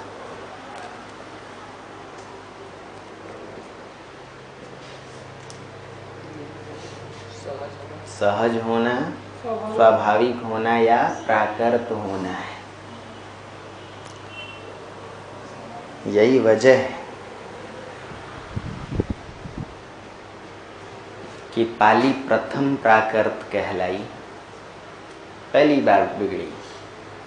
पाली क्या कहलाई दोस्तों? प्रथम प्राकृत। प्राकृत द्वितीय प्राकृत के नाम से जानी गई।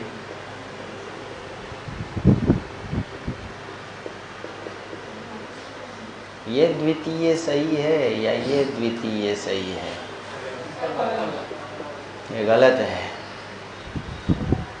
द्वितीय प्राकृत के नाम से और अपभ्रंश तृतीय प्राकृत के नाम से जानी गई।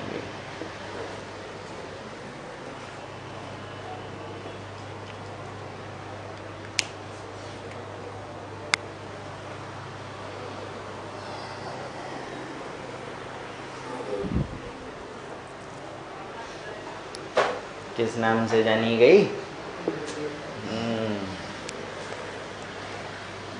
बातें समझ में आ रही हैं क्या? घर जाके एक बार पढ़ें तो पूरी बात याद हो जाएगी। लिखिए आखिरी बात नीचे से। अपभ्रंश भी हेमचंद्र आदि के व्याकरण ग्रंथों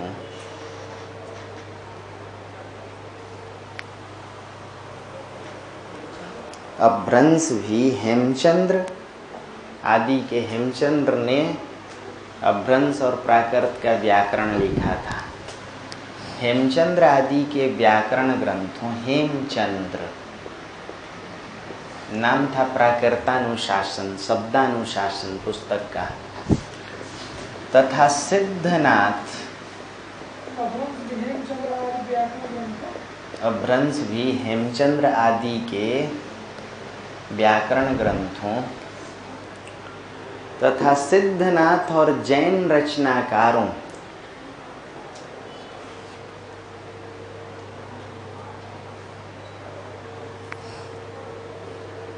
की रचनाओं के माध्यम से पढ़ेंगे। सब टॉपिक है। सिद्ध कहाँ के रचनाकार थे? बिहार बंगाल के। कहाँ के थे? पूर्वी अपभ्रंश में लिख रहे थे। नाथ, हाँ, पश्चिमी यूपी, हरियाणा, राजस्थान, पंजाब के थे, पश्चिमी अपभ्रंश में, और जैन दक्षिणी अपभ्रंश में। अपभ्रंश भी हेमचंद्र आदि के व्याकरण ग्रंथों तथा सिद्धनाथ और जैन रचनाकारों की रचनाओं के माध्यम से प्रसारित होकर अखिल भारतीय भाषा बनी।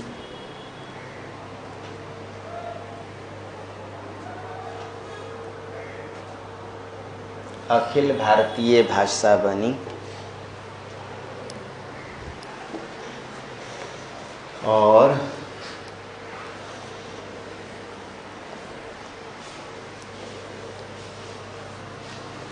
जिन जिन क्षेत्रों में प्रसारित हुई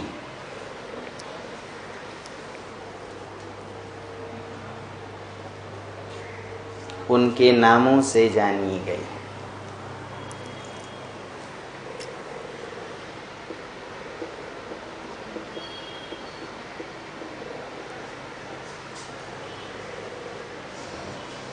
जिन जिन क्षेत्रों में प्रसारित हुई उनके नामों से जानी गई।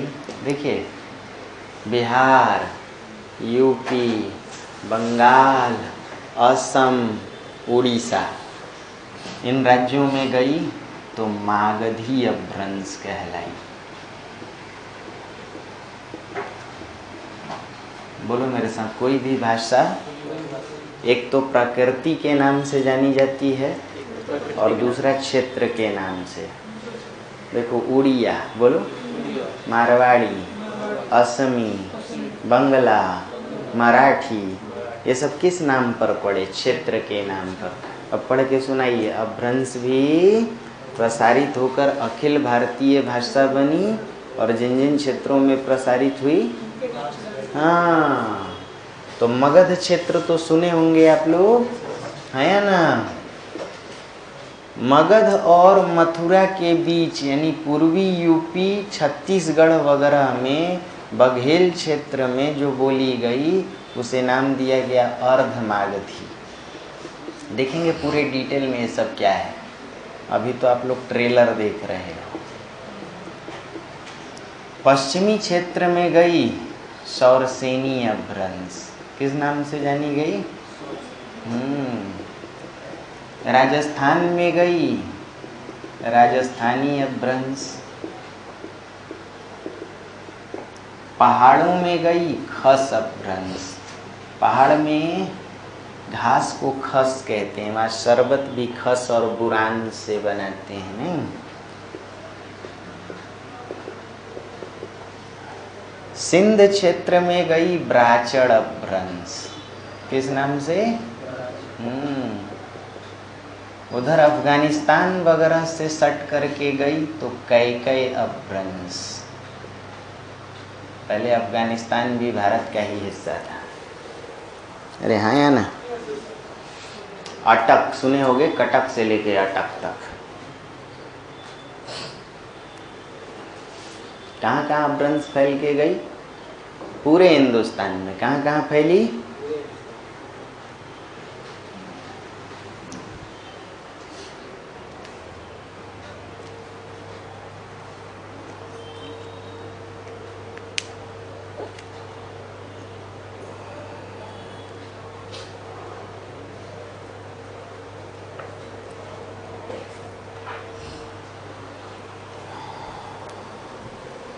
नीचे जगह छोड़ दो, इतना बना लेना। यह अपभ्रंश जब अखिल भारतीय भाषा बनी तो जन सामान्य के लिए फिर से असहज हो गई। यह अपभ्रंश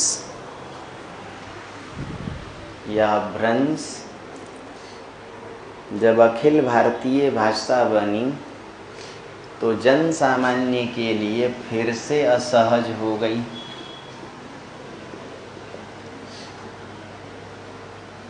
जिन जिन क्षेत्रों में इसका प्रसार हुआ था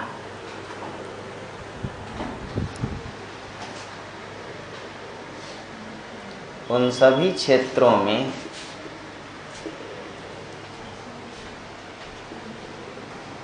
इसके अलग अलग विकृत उच्चारण शुरू हुए।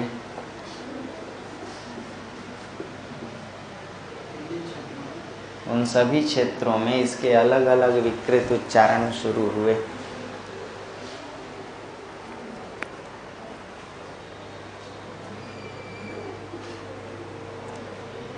अपभ्रंश के इन सभी बिगड़े रूपों को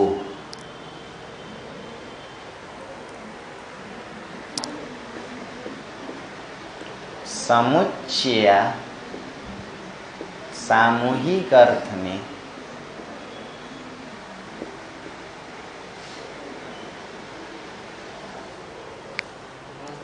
अवहट कहा गया।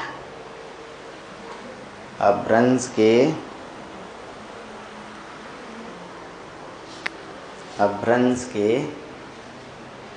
इन सभी बिगड़े रूपों को समुच्चय या सामूहिक अर्थ में, समुच्चय रूप में या सामूहिक अर्थ में अवहट कहा गया।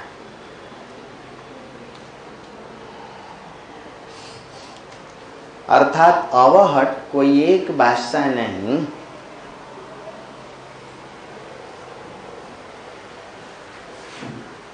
बल्कि अपभ्रंश के बिगड़े रूपों का सामूहिक नाम है। बल्कि अपभ्रंश के बिगड़े रूपों का सामूहिक नाम है।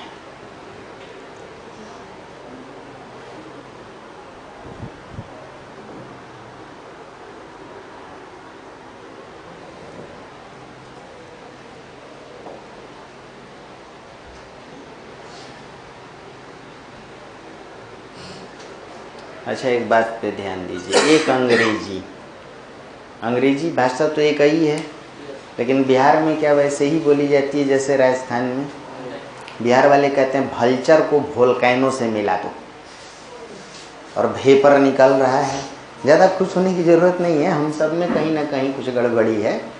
पूर्वी यूपी हॉस्टल को लाश कर दो, वरना बहुत लाश हो जाएगा। बात समझें, कौन सा लाश हो जाएगा? राजस्थान मैं टोप कर गया। कहाँ हूँ मैं? होल में बैठा हूँ। कहाँ बैठा हूँ? हॉल नहीं, होल में। केच ले ले, केच। और हरियाणा माशाअल्लाह स्टेशन से निकला था स्कूल जाने को, है ना? अब तक पेंशन नहीं आया। क्या नहीं आया? अंग्रेजी एक, लेकिन पूरे हिंदुस्तान में फैल कर क्या अलग अलग विकृत उच्चारण है उसका? बोलो। अपभ्रंश भाषा एक, लेकिन पूरे हिंदुस्तान में फैलकर जहाँ जहाँ गई उसके अलग अलग विकृत उच्चारण शुरू हुए। अपभ्रंश के इन सभी बिगड़े रूपों को समुच्चय अर्थ में, सामूहिक रूप में अवहट कोई एक भाषा नहीं, अपभ्रंश के बिगड़े रूपों का समूह है। नहीं बात समझ में आई? देखिए, इसी अवहट से नीचे एक स्टार दे के लिखना। इसी अवहट से हिंदी की बोलियों का जन्म हुआ।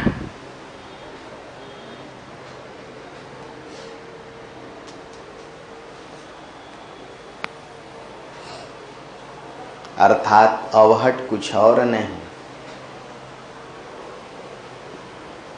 अवहट कुछ और नहीं, अपभ्रंश के बिगड़े रूपों से उत्पन्न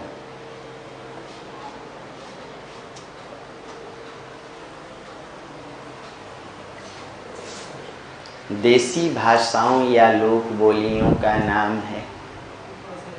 अर्थात अवहट कुछ और नहीं, अपभ्रंश के बिगड़े रूपों से उत्पन्न देसी भाषाओं या लोक बोलियों का नाम है।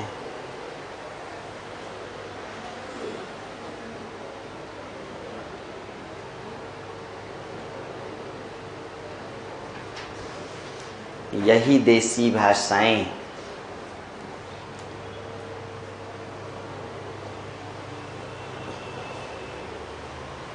भोजपुरी,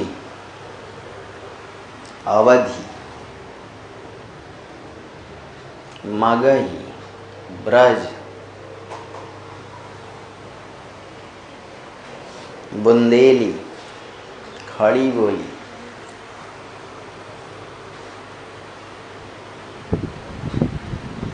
कुमाऊनी, मारवाड़ी तथा हरियाणी बोलियों के नाम से जानी गई।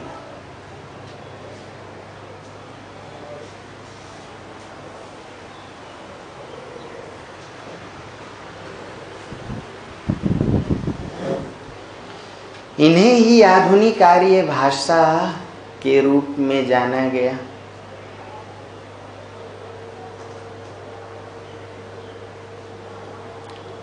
इन्हें ही आधुनिक आर्य भाषा के रूप में जाना गया। आधुनिक आर्य भाषा हिंदी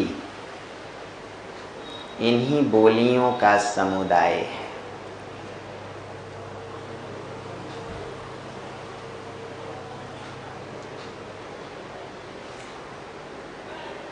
आधुनिक आर्य भाषा हिंदी किसका समुदाय है? इन्हीं बोलियों का समुदाय है।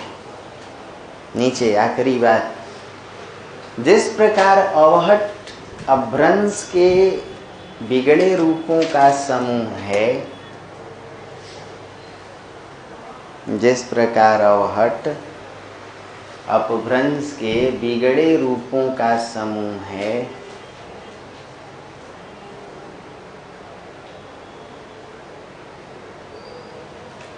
उसी प्रकार हिंदी भाषा बोलियों का समुदाय है।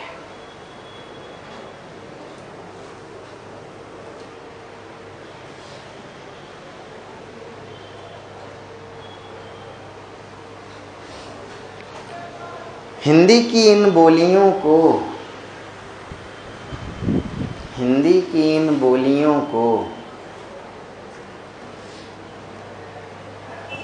5 प्रमुख उपभाषाओं में रखा गया। हिंदी की इन बोलियों को 5 प्रमुख उपभाषाओं में रखा गया, जिन्हें बिहारी हिंदी, पूर्वी हिंदी, पश्चिमी हिंदी,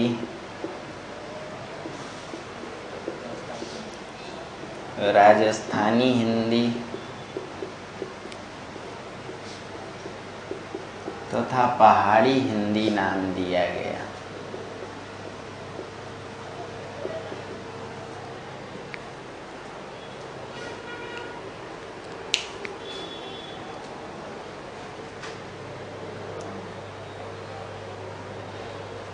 क्या नाम दिया गया? हिंदी की जितनी बोलियां थीं, ब्रज, अवधी, मैथिली, बुंदेली, कन्नौजी, हरियाणी, खड़ी बोली, कुमाऊनी, गढ़वाली, नेपाली, गोरखाली, सब मिला के ये 5 बड़ी उपभाषाएं हैं।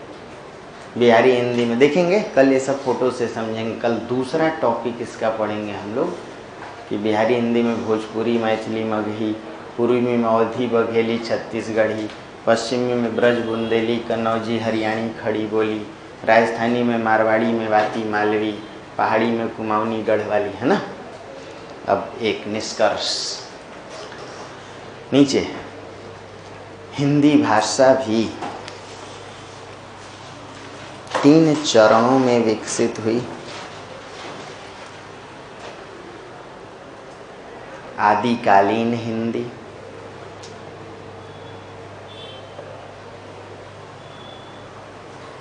आदिकाल में जो हिंदी पढ़ते हैं उसे क्या कहते हैं? अमीर खुसरो किस हिंदी में लिख रहे थे? आदिकालीन।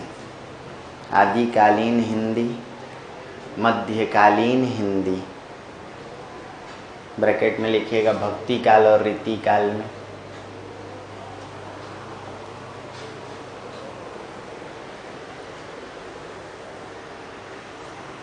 तथा आधुनिक हिंदी। फिर से हिंदी भी 3 चरणों में विकसित हुई। आदिकालीन हिंदी, भक्तिकालीन हिंदी, मध्यकालीन हिंदी, भक्तिकाल और रीतिकाल, और नंबर 3 आधुनिक हिंदी, भारतेंदु युग से लेकर अब तक। भारतेंदु युग से हिंदी साहित्य का कौन सा काल शुरू होता है? आधुनिक काल।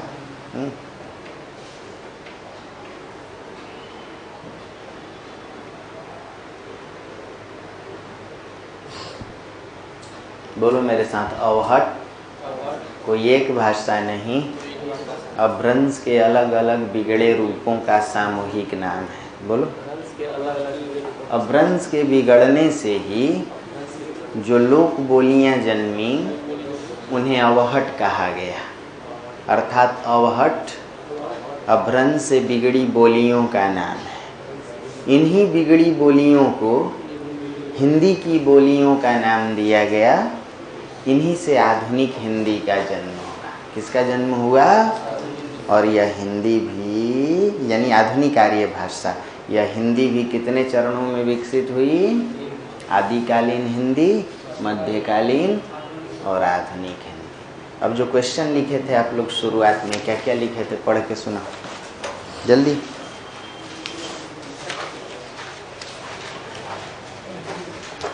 पहला प्रश्न,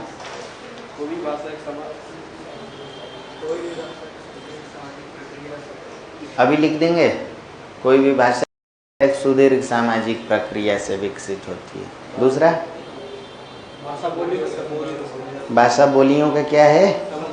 लिख देंगे। हिंदी भाषा किसका समुदाय है? बोलियों का। तीसरा,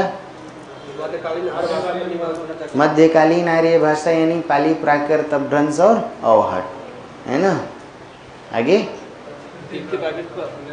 तृतीय प्राकृत मतलब, तो पूरा सिलेबस इसी पे है। अपभ्रंश बड़ा सा टॉपिक है, यही नहीं समझ में आता तृतीय प्राकृत क्या है, और लोटा हो जाता है ना। नेक्स्ट,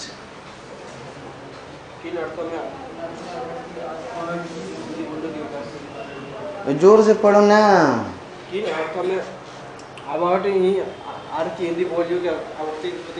अर्थ में अवहट ही आज की बोलियों का विकसित रूप है, या अवहट आज की हिंदी बोलियों की उत्पत्ति का कारण है? कितने लोगों को समझ में आया? अवहट कुछ और नहीं, अपभ्रंश के बिगड़े रूप हैं। इन्हीं बिगड़े रूपों से हिंदी की बोलियां जन्मी। नेक्स्ट, हिंदी भाषा के विकास में हिंदी भाषा के चरणगत विकास पर चर्चा करें। भारोपीय आर्य भाषा, भारोपीय भाषा, भारत ईरानी, आर्य भाषा 3 चरणों में। प्राचीन आर्य भाषा, मध्यकालीन, आधुनिक आर्य भाषा। आधुनिक आर्य भाषा आज की हिंदी की बोलियां, मध्यकालीन पाली, प्राकृत, अपभ्रंश, अवहट, प्राचीन संस्कृत। आगे, परवर्ती अपभ्रंश कुछ और नहीं, अपभ्रंश के बिगड़े रूप हैं जिन्हें अवहट कहा गया।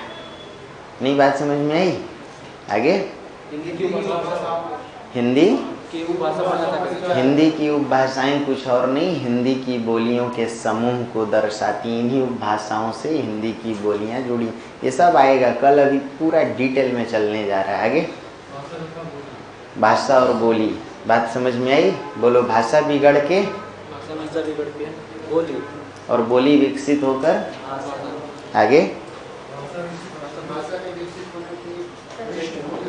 कोई भी भाषा विकसित होने के लिए किन 4 पृष्ठभूमि को धारण करती है? सामाजिक, धार्मिक, सांस्कृतिक, साहित्यिक, व्याकरणिक। आगे हो गया? कुछ समझ में आया? घर जाके पढ़ के इसको छोटे में कल लिख के लाना, अदरवाइज क्लास मत आना। कल कौन सा दिन है? कल